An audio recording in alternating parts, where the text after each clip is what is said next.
Dans les années 60, le géant du pétrole Texaco signe un contrat avec le gouvernement de l'Équateur pour extraire du pétrole de la zone amazonienne.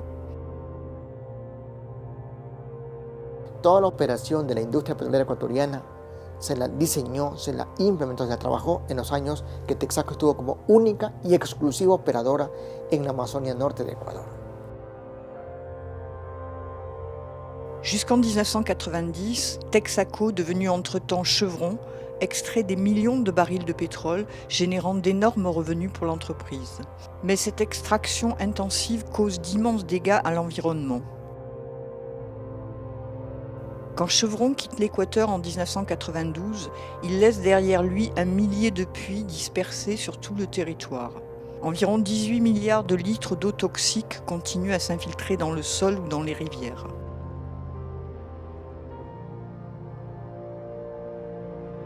Cette eau polluée est utilisée par la population locale pour boire, pour se laver ou pour pêcher.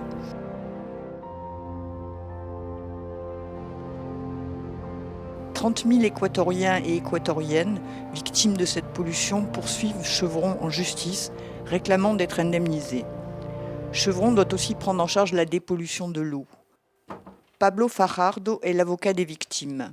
Il est lui-même une victime de Texaco Chevron.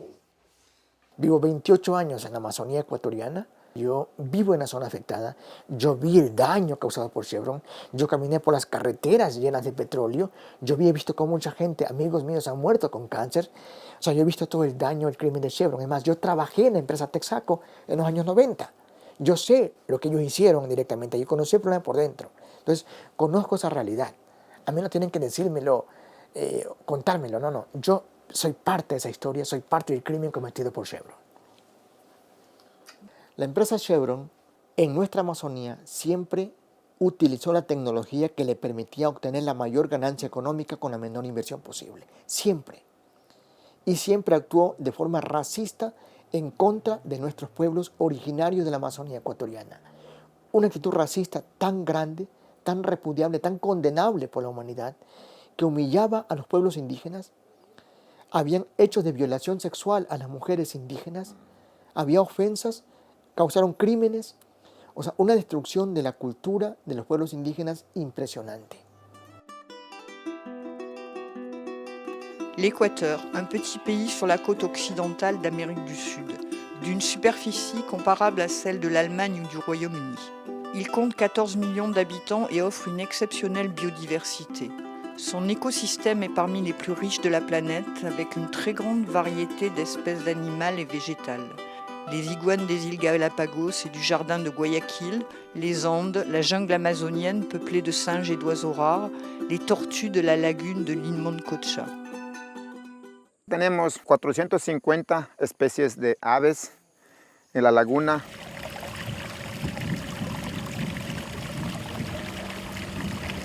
Es sumamente baja, la parte de acá se le puede observar, ustedes pueden apreciar que es una parte pantanosa y es parte inundable. Sube el río Napo, comienza a ingresar todo el agua blanca del río Napo y esta se queda inundada. Todo el agua que se acumula acá en la laguna tiene una salida por bajo de lechuguines y mangles, escurre el agua hacia el río Blanco desemboca al Napo. ¿Sí? Nuestros ancestros comentan cuando escucha la bulla de esa ave es como nosotros como seres humanos tenemos nuestro guardaespaldas que son los militares, pero en la laguna es como zona natural, ellos son los guardias de la laguna. Cuando ingresa una persona extraña, las aves hacen una publicidad con el ruido que expande, el eco del ave expande el sonido.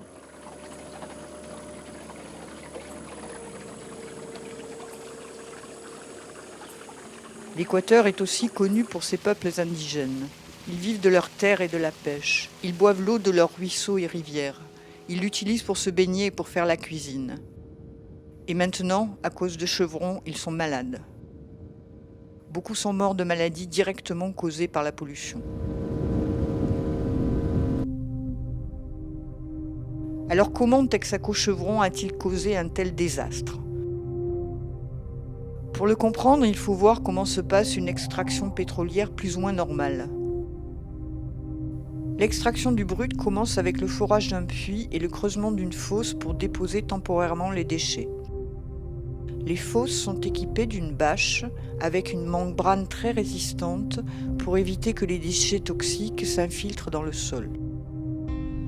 Quand le brut est extrait, la boue, les déchets toxiques et les produits chimiques sont stockés dans les fosses. Dans la station de filtrage, le brut est raffiné et le reste de l'eau toxique est réinjecté dans le puits. Quand l'extraction est terminée, le puits est fermé et le fossé est comblé. Le site est restauré dans son état naturel. El agua de formación es agua que viene con metales pesados, con residuos tóxicos y que viene combinada, que viene inserta con el crudo cuando sacan directamente, ¿no? Producto de la extracción. Entonces sale crudo, sale agua de formación y sale gas, entre algunas otras cosas.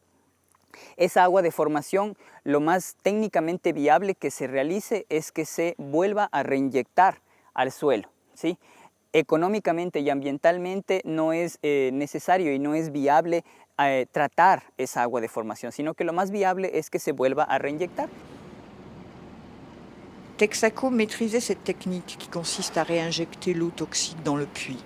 Il l'avait brevetée au début des années 60. Aux États-Unis, Texaco appliquait cette méthode à la même époque, mais pas en Équateur.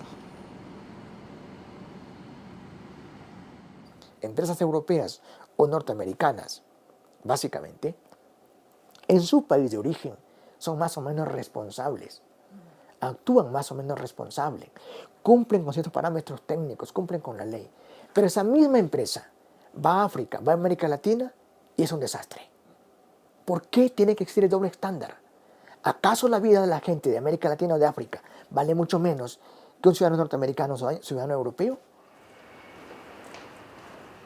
Era más rentable, por ejemplo, botar los desechos al ambiente que utilizar una reinyección de aguas. Por ejemplo, a pesar de que Texaco en 1975 ya tenía 2 patentes para reinyectar aguas, aquí nunca las utilizó y con eso, según los técnicos, dicen que se ahorró como $4,000 millones botando las aguas de formación. O sea, los técnicos de Texaco daban clases al mundo de cómo operar el petróleo, pero eso que sabían y que lo predicaban no lo aplicaron en Ecuador. Au lieu de réinjecter l'eau toxique dans le puits, Texaco installait des tuyaux pour drainer l'eau toxique vers les rivières. Et Chevron n'avait pas équipé ses piscines avec des bâches et une membrane résistante comme il le faisait aux États-Unis. L'eau toxique et les autres déchets du brut étaient directement versés sur le sol, contaminant ainsi les terres agricoles et les rivières alentours. Et au lieu de nettoyer les piscines une fois le forage de pétrole terminé, Texaco Chevron a décidé de laisser les déchets où ils étaient avec une contamination qui perdure.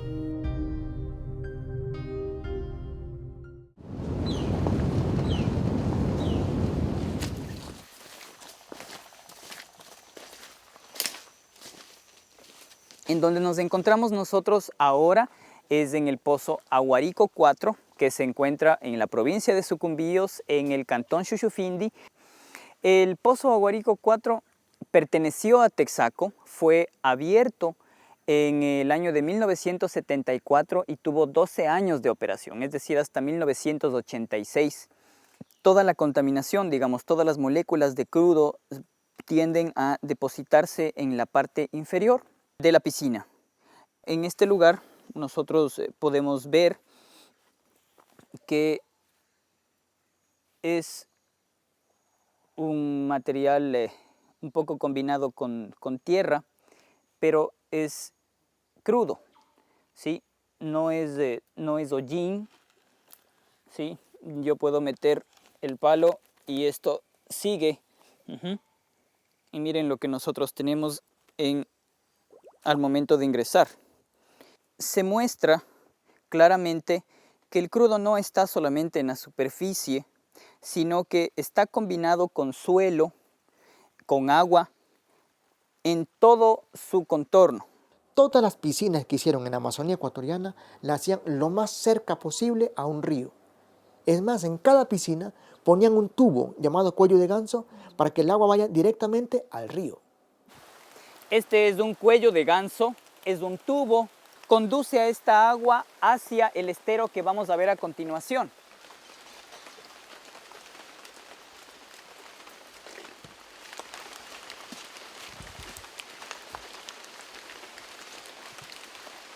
Dentro del río, en los sedimentos, se han concentrado moléculas de hidrocarburo, residuos de hidrocarburo, de elementos tóxicos que todavía persisten después de más de 30 años de la operación de Texaco en este lugar.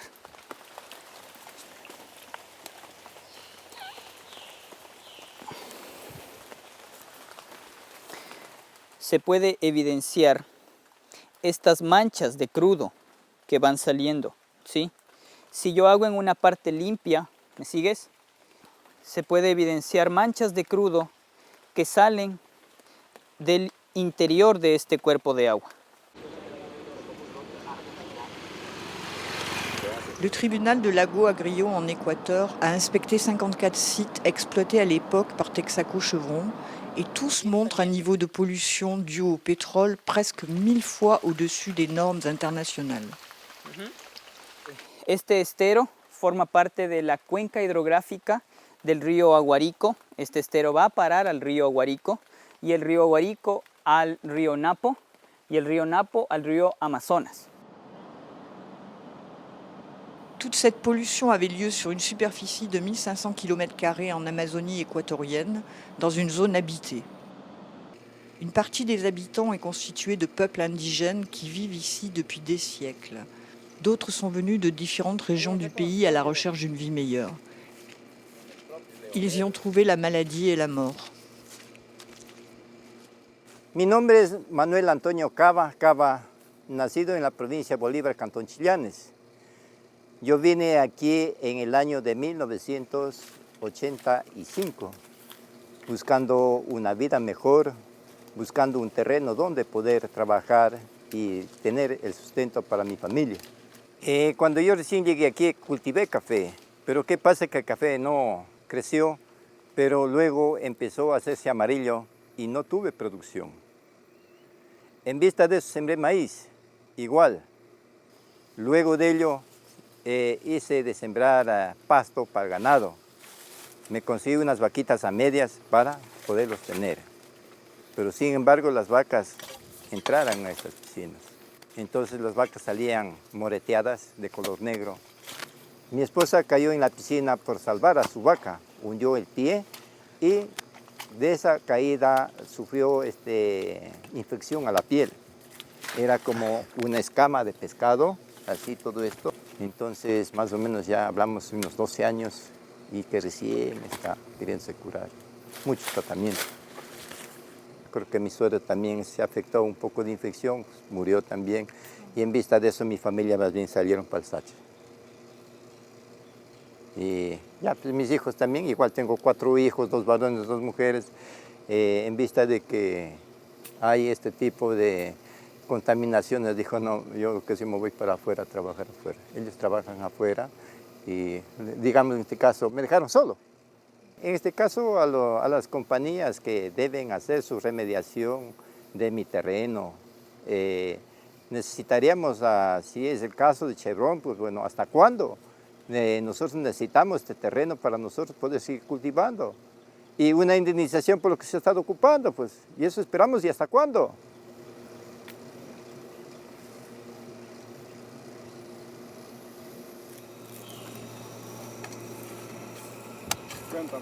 Todo esto es producto derrame de los petróleos, que se endurece de esta manera.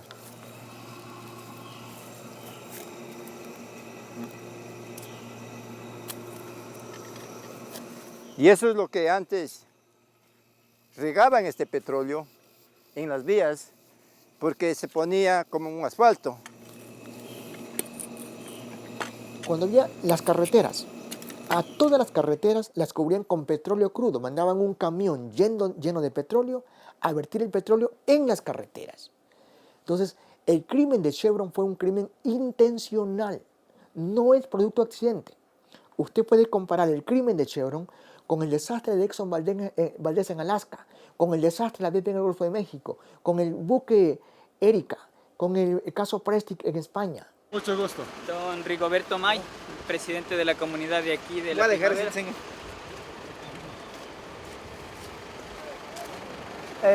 En ese tiempo, cuando perforaban los pozos, los pozos los perforaban, hacían una piscina al lado, sacaban lo que es el primer crudo y lo botaban en una piscina.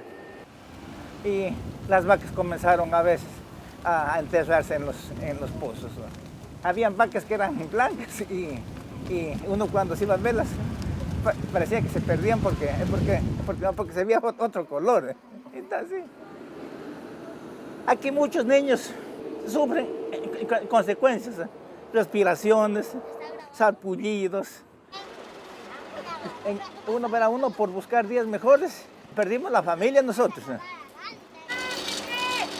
En ese tiempo yo vine de 21 años. Aquí en ese lugar de la Primavera, algunas gentes han muerto con cáncer. Por decir, el primer papá mío, mi mamá hace unos 2 años murió con cáncer.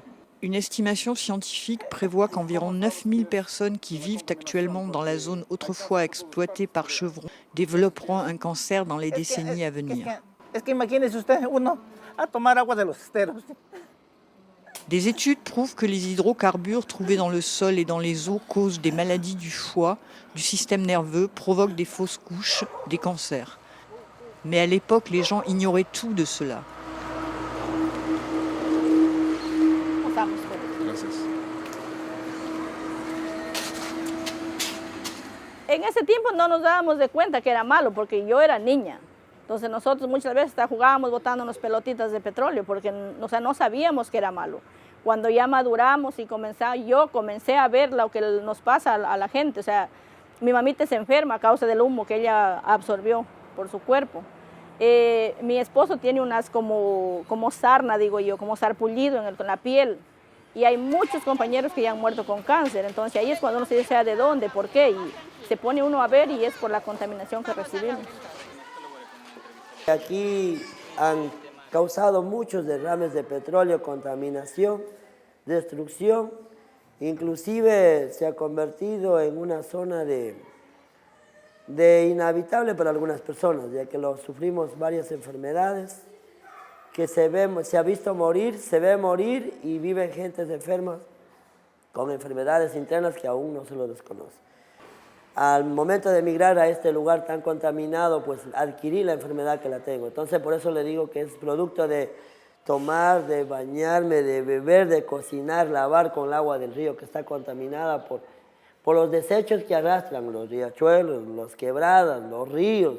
Van todo hacia los ríos grandes y a los esteros grandes y uno se baña y se va intoxicando. ¿Puedo lavar un plato? Sí. Cuando yo era niña, lo que es la Chevron, los carreteros era como para alimentarlos, pero era de petróleo. Entonces cuando llovía, todo esa agua que se enterraba con la arena y el petróleo caía en nuestros ríos. Y nosotros ahí lavábamos la ropa, nos bañábamos, entonces a veces nos manchábamos la piel. Y para sacarnos nos poníamos, era un poquito de gasolina, diésel, porque no teníamos con qué sacarnos.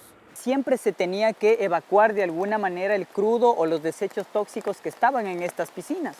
Una de esas formas de eliminar este crudo era justamente quemando.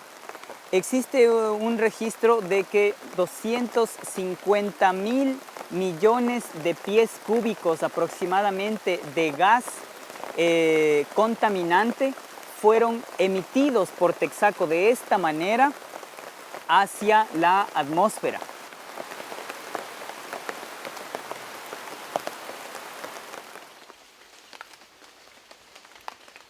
El daño no solo era para nosotros las personas, sino el daño era también para nuestros animales, porque igual bebían el agua que caía a los esteros.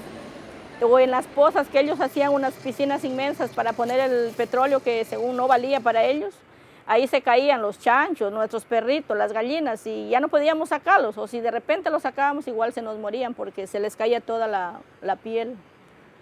O sea, aquí las plantas se siembra, a los 4 o 5 años se mueren, la producción totalmente ha bajado, los animales, unos ya se han extinguido, se han desaparecido, se han ido, peces ya no hay como lo había antes, porque todos los peces se alejan al olor de los ríos, del agua que está contaminada. Cuando yo era niña no me daba de cuenta. O sea, nadie se daba de cuenta, ni las personas adultas, ni nosotros cuando éramos niños. O sea, no nos dábamos de cuenta, porque si nosotros como ser decíamos, se rompió la tubería, y mi papá iba y les decía, oiga señores, se ha roto la tubería, vengan a arreglarse. Ah, ya vamos. Y ellos venían solos, soldaban su tubo, y el resto ahí quedaba regado. O sea, no se encargaban de nada. No digo, era terrible lo que ellos hacían.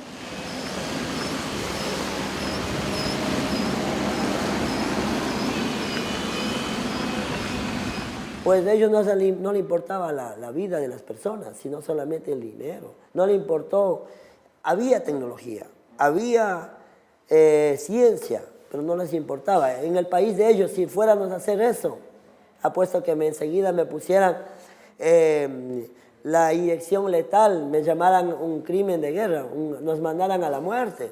Pero ellos de acá no pasa nada, ya que el dinero lo puede todo.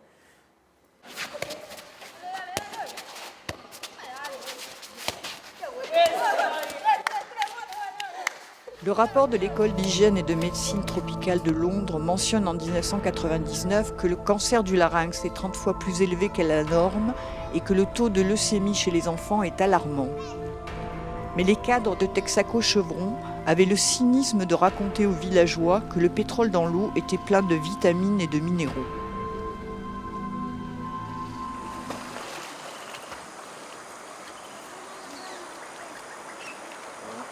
Más que todo que en ese tiempo a veces la gente decía que ese crudo es bueno para el reumatismo, ya para las personas más viejitas. Les pedíamos mejor crudo en los postes que nos regalan para que se pongan. Yo recuerdo una vez el papá mío, él sufría dolores de las piernas, y fue a pedirle yo crudo y se puso, y ese crudo no salía. Manchó cobijas, sábanas, y así se pasó. Incluso los mismos técnicos de Texaco convencían a la gente de que era medicinal, de que podía ser de uso medicinal. Había mucha gente fuera de la Amazonía que pedía y decía, bueno, si usted tiene un amigo, un compañero, un familiar que es petrolero, por favor, pídale que me traiga un galón de crudo porque me dijeron que es bueno para la artritis, para el reuma. Y a la gente se le explicaba así, cuando la gente decía, mira, oiga, ¿y eso no contamina? No, ¿cómo va a contaminar? Si eso es bueno para la salud, usted puede bañarse ahí, que eso le hace muy bien a usted. Los problemas de enfermedades en esa zona son enormes. Las cifras son realmente alarmantes. El índice de cáncer en las provincias petroleras puede estar en el 31% y en algunas regiones mucho más alto, cuando el promedio nacional es de un 12%. Aquí se produjo una contaminación consciente, a sabiendas. O sea, no es que se regó, no. Sabían lo que estaban haciendo y tenían la tecnología suficiente para no hacerlo. Y lo hicieron conscientemente para llenarse los bolsillos de utilidades. Eso es gravísimo.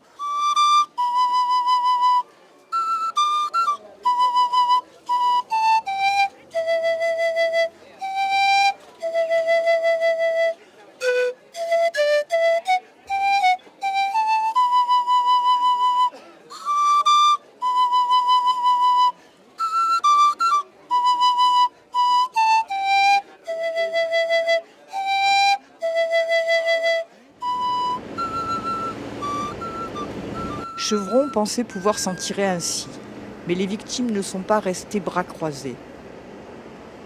En 1993, 30 000 victimes, los afectados, ont porté plainte contre Chevron. Ils veulent que Chevron nettoie sa pollution et les indemnise. Chevron s'est battu pendant 9 ans pour déplacer le procès de New York vers l'Équateur. Soy uno de los 30.000 afectados que pusimos la demanda contra Texaco.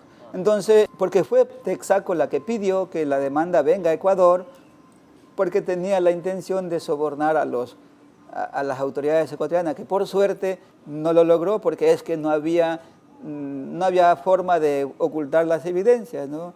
Nosotros, después de varios años, de 20 años de batalla jurídica, ganamos el litigio a Chevron en la corte que Chevron escogió. Recuerdo, nuestro juicio planteamos el 3 de noviembre del 2003 en Nueva York, Estados Unidos. Chevron dijo, no quiero ser juzgada en Estados Unidos, quiero ser juzgada en Ecuador. Y es más, en el año 99, el 21 de enero del 99, Chevron se comprometió por escrito a someterse a la justicia ecuatoriana y a respetar lo que resuelva la justicia ecuatoriana. Con ese compromiso, iniciamos el juicio en Ecuador nosotros, ya en el año 2003. Después de 9 años de batalla, ganamos el juicio en Ecuador. El pasado 12 de noviembre de 2013, la Corte Suprema de Justicia de Ecuador, que se llama Corte Nacional de Justicia, ratificó además la condena en contra de Chevron y ordenó que Chevron pague 9.500 millones de dólares para reparar el daño judicial. Mais Chevron refuse de payer. Il prétend qu'il a signé un contrat avec des gouvernements équatoriens en 1995 et en 1998 qui le libère de toute responsabilité et qu'il a déjà nettoyé des piscines. Nunca remedió. Lo que hizo fue poner tierra encima y ocultar el petróleo para que sea visible.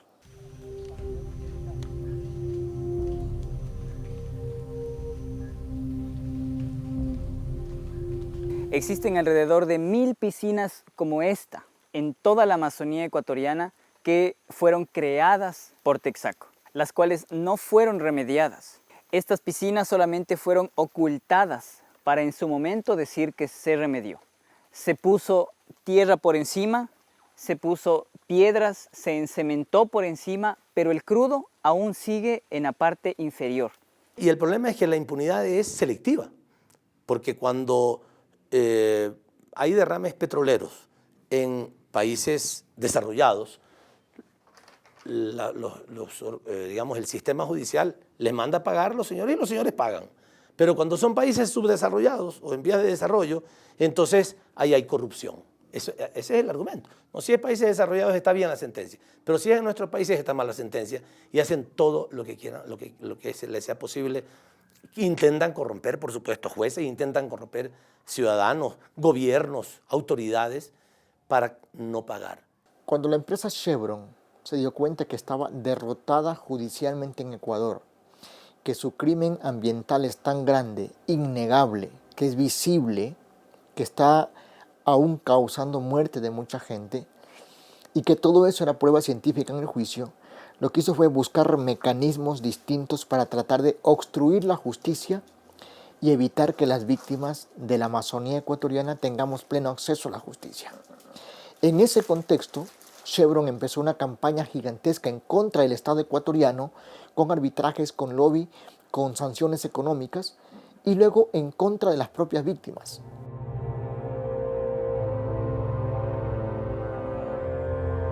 Chevron ouvre un autre procès à La Haye. Devant la Cour d'arbitrage internationale, il argumente que l'Équateur a violé le traité bilatéral de protection des investissements avec les États-Unis. Ce traité bilatéral TBI a été signé entre les États-Unis et l'Équateur en 1993. Il stipule que l'État équatorien suspend toute décision de justice contre une firme américaine. En fait, Chevron essaye de faire payer par l'État de l'Équateur le montant du verdict de la Cour en Équateur, les 9,5 milliards de dollars. El gobierno ecuatoriano ha sido demandado por la empresa Chevron ante tribunales internacionales para que lo que tuviera que pagarle a los amazónicos, el Estado se lo devuelva. Lo que tenemos que hacer es defendernos ante el juicio para que no pueda vencernos en ese juicio y no resulte que el Estado ecuatoriano, o sea, los ciudadanos ecuatorianos, tengan que a través de sus impuestos devolverle a Chevron la indemnización que a ellos les toca pagar. O sea, en otras palabras, que sean los pobladores ecuatorianos los que paguen la indemnización que Chevron Texaco hicieron en el país. Pour ne pas payer les 9,5 milliards de dollars, Chevron dépense plus de 400 millions de dollars, engage des dizaines de firmes de lobbyistes et quelques 900 avocats. Chevron essaye de corrompre les juges, mène une campagne de propagande médiatique et intervient dans une fusion de cabinets d'avocats. ¿Qué ocurrió allí? Nosotros Para defendernos, contratamos a la firma Patton Box, entre otras. Hizo un trabajo excepcional, muy bueno. Sin embargo, a finales de 2013, la firma Patton Box me contacta a mí y me dice: doctor Fajardo, necesitamos salir del caso porque estamos en proceso de fusión con otra firma de abogados y un requisito para la fusión es que el caso Chevron esté fuera de nuestra competencia. El 2 de julio de este año presentamos la apelación ante el segundo circuito sobre el fallo de Lewis Kaplan y podrán ver que la apelación es realmente contundente, en la que si existe justicia en Estados Unidos deben revertir todo lo que hizo Kaplan, que es una cuestión nefasta. Fíjese usted, ¿qué ha hecho Kaplan? Primero, cree en un testigo que llama Alberto Guerra Bastidas, que es un ex juez ecuatoriano, que Chevron reconoce y admite que lo sobornó, que le está pagando $12,000 mensuales por 2 años, más de $500,000, a cambio que él trabaje con Chevron Corporation. ¿Sí?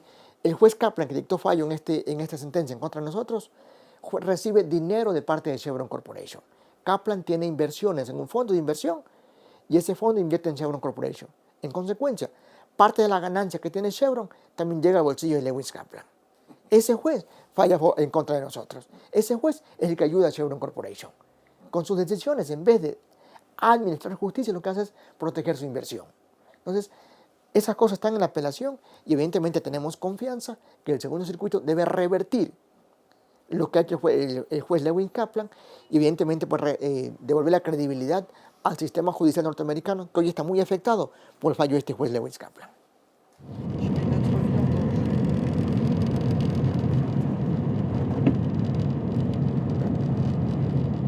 Les victimes de Chevron gagnent les procès à Lago Agrio en Équateur en 2011 et en 2013 et le verdict peut donc être appliqué. Mais Chevron a quitté l'Équateur en 1992. Il faut donc appliquer le verdict en dehors du pays. Les plaignants et leurs soutiens poursuivent Chevron dans les 60 pays où l'entreprise détient des biens.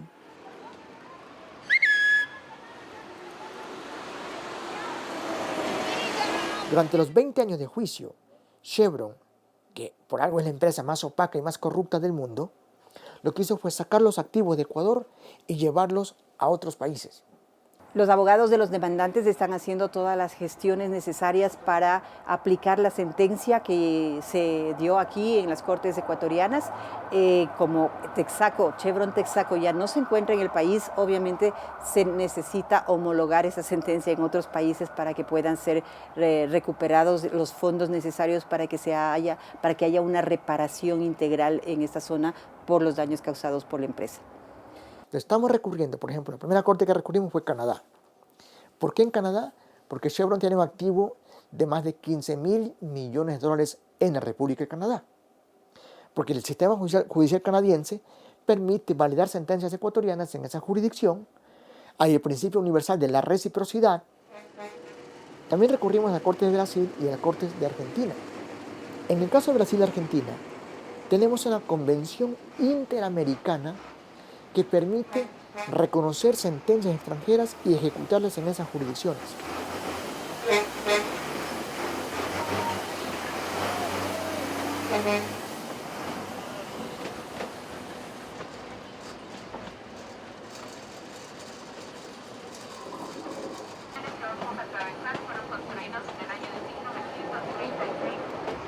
En el caso argentino es un caso importante. Ganamos, sin embargo, en primera instancia, ganamos el embargo en segunda instancia.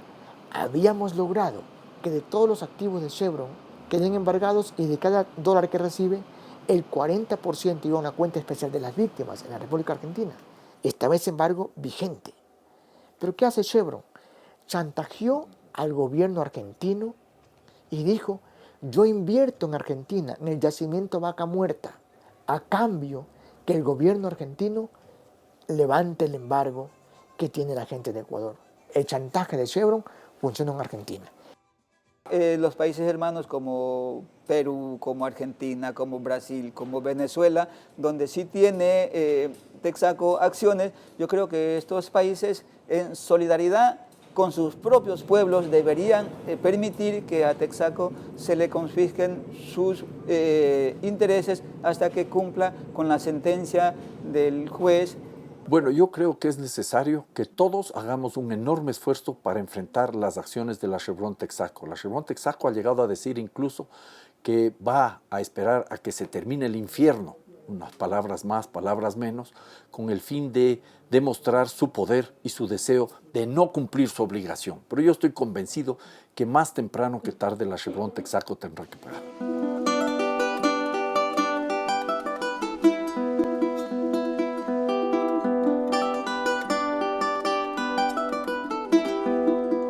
Chevron peut payer, il en a largement les moyens. Selon le rapport financier de 2012, les bénéfices de l'entreprise s'élèvent à 230 milliards de dollars. C'est 10 fois le budget fiscal annuel de l'Équateur. Mais Chevron préfère le chantage et la corruption. Well, let me tell you what me and Chevron been doing. We got hit with a $9.5 billion judgment for spreading toxic waste all over the Amazon, spreading the cancer, birth defects, killing people, and just generally wrecking the place. So we lost the case. 30,000 villagers in Ecuador won. So we appealed. We lost that too. We got other ways of getting our paying. We went after the goddamn scientists who wrote the reports about our little problem in Ecuador.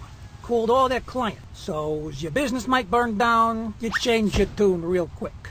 Oh, what do you know? Scientists start seeing it Chevron's way. Then we went after the journalist types making movies about our little mess.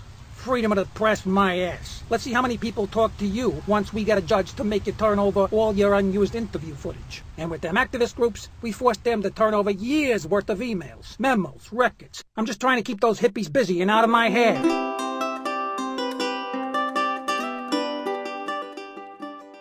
L'impunité des grandes multinationales pétrolières n'est plus ce qu'elle était. Un jugement prononcé en 2014 par la Haute Cour de Londres condamne un autre géant pétrolier, Shell, à payer pour la pollution aux hydrocarbures qui a causé des ravages dans le delta du Níger. Yo creo que es importante tener presente que el caso Chevron Texaco fue un ejemplo a nivel mundial. Cuando se planteó el juicio en el año 1993 parecía una verdadera locura. Y ahora ese caso ya tiene sentencias que permiten avanzar ya en ejecución de lo que han mandado los jueces, lo que han dispuesto los jueces. Lo que está viviendo ahora en Nigeria, por ejemplo, en la delta del Níger, con la destrucción que se produce, es otro avance. Lo que provocó la Shell es similar a lo que provocó la Chevron Texaco en el Ecuador, y similar a lo que provocó la British Petroleum en el Golfo de México, y similar a lo que han provocado muchas otras empresas transnacionales, no solo petroleras, mineras o químicas. Estoy pensando en la India, como Bhopal, ¿ya? Son casos todavía incipientes. Los estados y los pueblos, cuando tienen reivindicaciones o luchas legítimas, pueden ser mucho más fuertes que la fortaleza económica de estas instituciones. Y a pesar de la gran fortaleza que ellos puedan tener, de las grandes capacidades que tengan de manejar lobbies internacionales, apoyos de gobiernos, etc., un pueblo cuando se levanta y cuando lucha con tenacidad, con fuerza y con liderazgo, es invencible.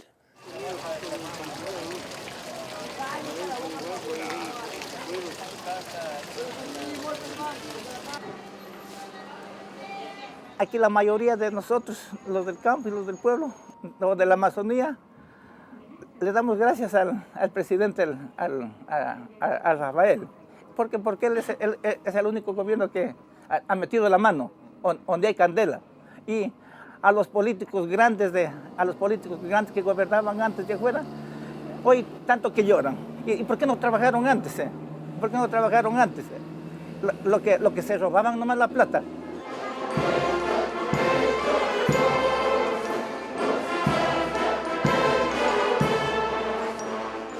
En 2007, Rafael Correa est élu président d'un pays qui reste l'un des plus pauvres au monde. Immédiatement, le nouveau gouvernement lance la révolution citoyenne. Le chômage diminue et le budget de l'éducation nationale et de la culture triple. L'Équateur est le seul pays au monde qui donne l'asile à Julian Assange, le fondateur de Wikileaks. Il se montre moins dépendant des États-Unis et suspend le paiement de sa dette, considérée comme illégitime. La Banque mondiale et le Fonds monétaire international parlent de sacrilège. Cuando se habla de el sacrilegio de no pagar la deuda o de no honrar la deuda o no ser serios en el tema de la deuda, los que no fueron serios fueron los que nos impusieron unas deudas que no eran reales. Eran puros juegos de números, pero a través de esos juegos de números se llevaba nuestra riqueza. Por eso el Ecuador no es que decidió suspender el pago de su deuda, hizo una auditoría con personas de nuestro país, con expertos internacionales, y nadie pudo ni siquiera criticar un pedacito de esa auditoría. Cuando el presidente Correa, después de recibir esa información, decide suspender el pago de la deuda, nadie dijo nada. Nos quisieron bloquear el desarrollo de la Revolución Ciudadana con la falta de créditos internacionales. Peor después de la decisión soberana de renegociar de manera tan beneficiosa para nuestro país la deuda externa, pues nosotros no nos quedamos con los brazos cruzados, impulsamos nuestra relación con China, con Rusia, con Irán, con muchos otros países.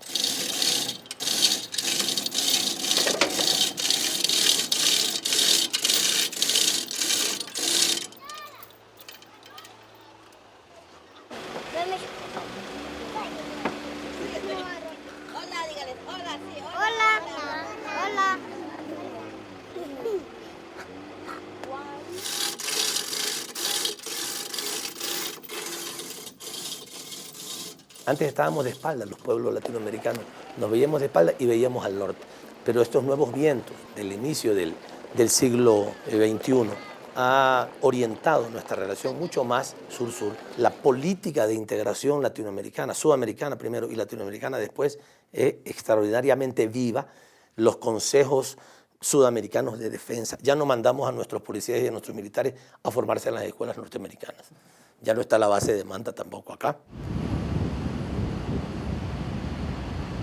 Mais la politique énergétique du nouveau gouvernement équatorien ne fait pas l'unanimité. Petroecuador, l'entreprise nationale équatorienne, continue à exploiter le pétrole en Amazonie. Cependant dans des conditions différentes de celles de l'époque Texaco-Chevron.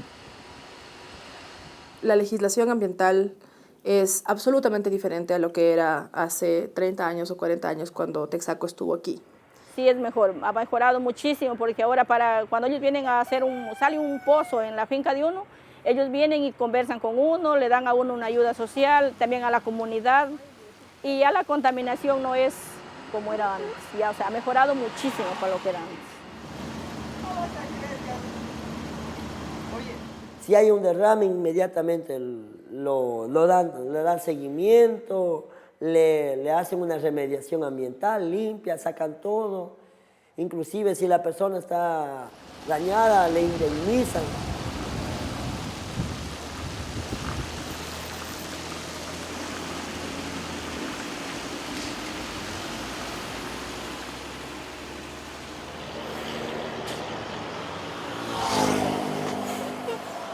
Simplemente estamos haciendo una inspección de la tubería con ultrasonido. Usamos el ultrasonido para ver si ha perdido espesor en algún punto. Y luego con otra técnica más precisa se busca el sitio donde haya encontrado algún daño.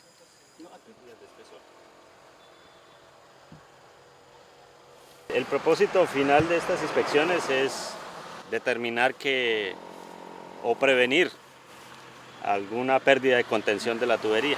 Entonces, de esta manera hacemos inspección total al tubo, nos enfocamos donde haya algún daño y prevenimos cualquier posibilidad de una pérdida de contención, de un derrame. Ese es el objetivo.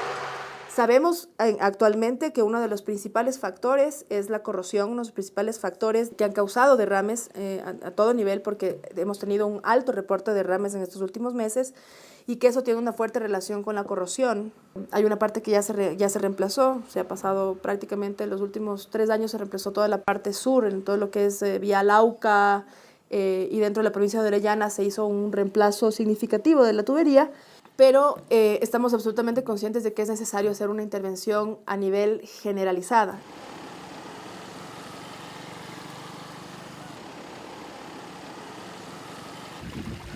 Même s'il y a moins de pollution aujourd'hui, le débat sur l'extraction pétrolière reste vif. En 2007, le nouveau gouvernement de Corée propose de ne pas exploiter le gisement de pétrole découvert en 1990 dans le parc national Yasuni afin de conserver la biodiversité de ce bout d'Amazonie. Mais il faut une contrepartie.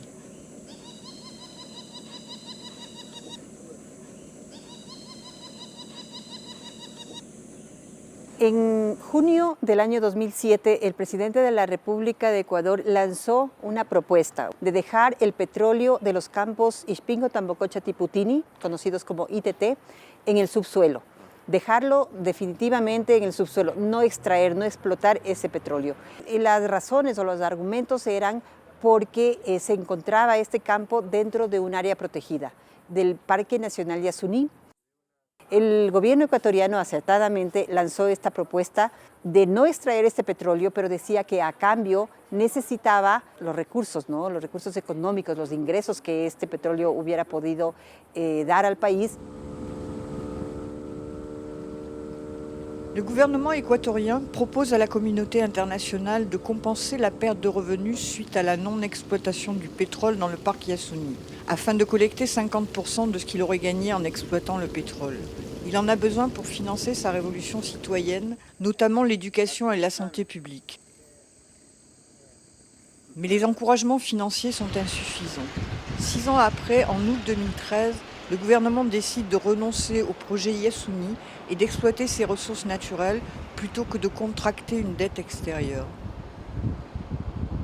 Il s'engage néanmoins à n'exploiter que 1/1000 de la surface du Yasuni et il assure que l'extraction sera contrôlée par le gouvernement. C'est contre l'avis d'une partie du mouvement écologiste qui plaide l'arrêt ou la limitation de l'extraction pétrolière et une transition accélérée vers les énergies renouvelables. Tenemos que salir del extractivismo. Tenemos que distanciarnos paulatinamente y de manera planificada en un proceso de transiciones que no es fácil del extractivismo.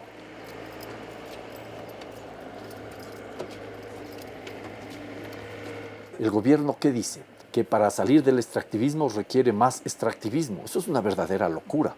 Si se sube el monto global de los impuestos que pagan los 110 grupos económicos más poderosos del Ecuador, en 1.5%, nada más, se obtienen al año 2.000 millones de dólares o más de 2.000 millones de dólares. Entonces, si este dice ser un gobierno que es un gobierno revolucionario, lo primero que tiene que hacer es afectar la excesiva concentración de la riqueza. Claro, en el momento que uno piensa ahora hacia una transición, hacia un Ecuador postpetrolero, hacia dar ese primer paso, obviamente no puede decir de aquí a mañana se cierran todos los pozos, pero sí se puede decir no se amplía la frontera petrolera. Eso creo que es básico, o sea, decir, aquí, a ver, vamos a pararnos aquí, no más exploraciones, no más sísmica, ni un pozo más en la Amazonía.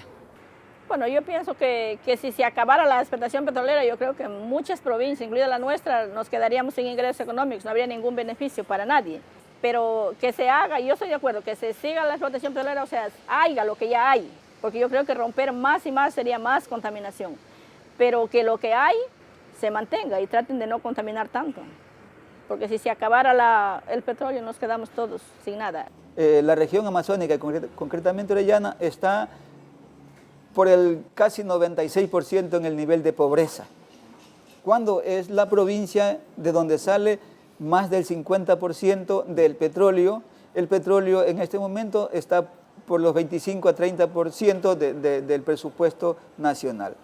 Una provincia donde sale por lo menos el 15% de ese presupuesto está con el 96% de pobreza. Entonces no hay que ser científico para darnos cuenta de que el petróleo jamás ha sido una fuente de riqueza para la gente que vivimos aquí. El Ecuador es uno de los países más prósperos en energía solar, ¿no? Tenemos por lo general más de 10 horas diarias de energía solar, sino es decir 12. Sin embargo, es una energía que no se la ha desarrollado. Si ves que estamos gente de mi espalda. Le débat continue en Équateur, mais Chevron reste responsable des dégâts commis pendant 30 années. Los Afectados, les victimes de la pollution de Chevron, mènent depuis longtemps une campagne pour obtenir justice. Et depuis 2007, pour augmenter la pression sur Chevron, le gouvernement équatorien a aussi lancé sa campagne Mano Sucia. Elle vise à obtenir un soutien international pour boycotter les produits de Chevron aussi longtemps qu'il ne fera rien pour dépolluer les zones touchées. De nombreuses personnalités comme Maya Farrow, Silvio Rodriguez et Danny Glover soutiennent la campagne. Environ 60 comités dans le monde entier ont été créés pour faire pression sur Chevron. Un merci a tout le mundo por pouvoir continuer a luchar. Por otro lado, hemos desarrollado una campaña para constituir comités de apoyo, de solidaridad con el Ecuador. Hay más de 60 ya a nivel mundial de personalidades que han decidido constituir estos comités de respaldo en lugares tan distantes como China, bueno, en los Estados Unidos, en América Latina, en Europa, en muchísimos sitios. Hemos analizado 60 países del mundo donde existen activos de Chevron. Nuestro compromiso, nuestra convicción es perseguir los activos de Chevron por todo el mundo hasta que paguen el último centavo de la condena judicial. No podemos permitir que el crimen de Chevron Ecuador quede en impunidad. Deben pagarlo.